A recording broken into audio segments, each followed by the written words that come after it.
কেননা ঈশ্বরের বাক্য জীবন্ত কার্যসাধক এবং সমস্ত দ্বিধার খড়গ অপেক্ষা তীক্ষ্ণ, এবং প্রাণ ও আত্মা, গ্রন্থি ও মজ্জা এই সকলের বিভেদ পর্যন্ত মর্মভেদী, এবং হৃদয়ের চিন্তা ও বিবেচনার সূক্ষ্ম বিচারক।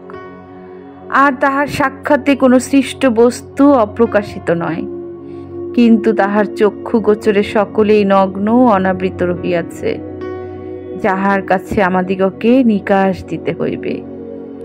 আদিতে বাক্য ছিলেন, এবং বাক্য ঈশ্বরের কাছে ছিলেন, এবং বাক্য ঈশ্বর ছিলেন। তিনি আদিতে ঈশ্বরের কাছে ছিলেন। সকলই তাহার দ্বারা হইয়াছিল। যাহা হইয়াছে তাহার কিছুই তাহা ব্যতিরেকে হয় নাই। প্রথমে ইহা জ্ঞাত হও যে শাস্ত্রীয় কোনো ভাববাণী বক্তার নিজ ব্যাখ্যার বিষয় নয়, কারণ ভাববাণী কখনো মনুষ্যের ইচ্ছাক্রমে উপনীত হয় নাই, কিন্তু মনুষ্যেরা পবিত্র আত্মা দ্বারা চালিত হইয়া ঈশ্বর হইতে যাহা পাইয়াছেন তাহাই বলিয়াছেন। অতএব বিশ্বাস শ্রবণ হইতে, এবং শ্রবণ খ্রিস্টের বাক্য দ্বারা হয়। কিন্তু তুমি যাহা যাহা শিখিয়াছ ও যাহার যাহার প্রমাণ জ্ঞাত হইয়াছ তাহাতেই স্থির থাকো।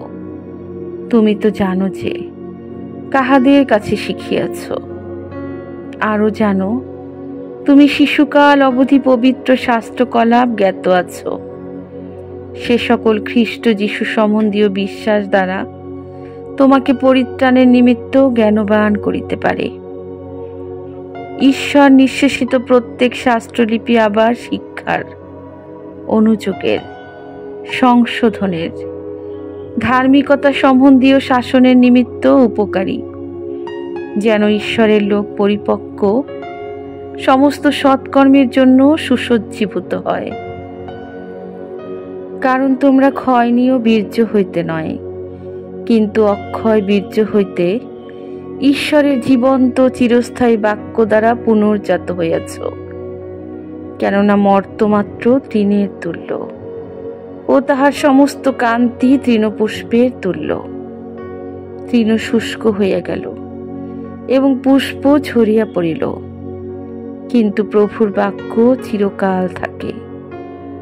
আর এ সেই সুসমাচারের বাক্য যাহা তোমাদের নিকটে প্রচারিত হইয়াছে। যুবক কেমন করিয়া নিজ পথ বিশুদ্ধ করিবে? তোমার বাক্যানুসারে সাবধান হইয়াই করিবে। আমি সর্বান্তকরণে তোমার অন্বেষণ করিয়াছি। আমাকে তোমার আজ্ঞা পথ হইতে ছাড়িয়া ঘুরিয়া বেড়াইতে দিও না। তোমার বচন আমি হৃদয় মধ্যে সঞ্চয় করিয়াছি, যেন তোমার বিরুদ্ধে পাপ না করি। দুঃখের সময় ইহাই আমার সান্ত্বনা। তোমার বচন আমাকে সঞ্জীবিত করিয়াছে। সংকটে তাহারা সদাপ্রভুর কাছে ক্রন্দন করে, আর তিনি তাহাদিগকে কষ্ট হইতে ত্রাণ করেন।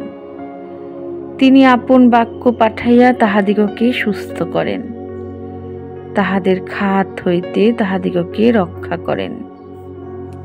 তোমার বাক্য আমার চরণের প্রদীপ, আমার পথের আলোক। আমি শপথ করিয়াছি, স্থির করিয়াছি, তোমার ধর্মময় শাসনকলাপ পালন করিব। আমি অতিশয় দুঃখার্থ। হে সদাপ্রভু, তোমার বাক্যানুসারে আমাকে সঞ্জীবিত করো।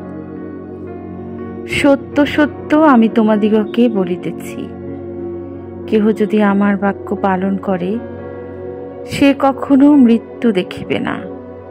তিনি এই সকল কথা কহিতেছেন, এমন সময় ভিড়ের মধ্য হইতে কোনো একটি স্ত্রীলোক উচ্চস্বরে তাহাকে বলিল, ধন্য সেই গর্ভ যাহা আপনাকে ধারণ করিয়াছিল, আর সেই স্তন্য যাহার দুগ্ধ আপনি পান করিয়াছিলেন।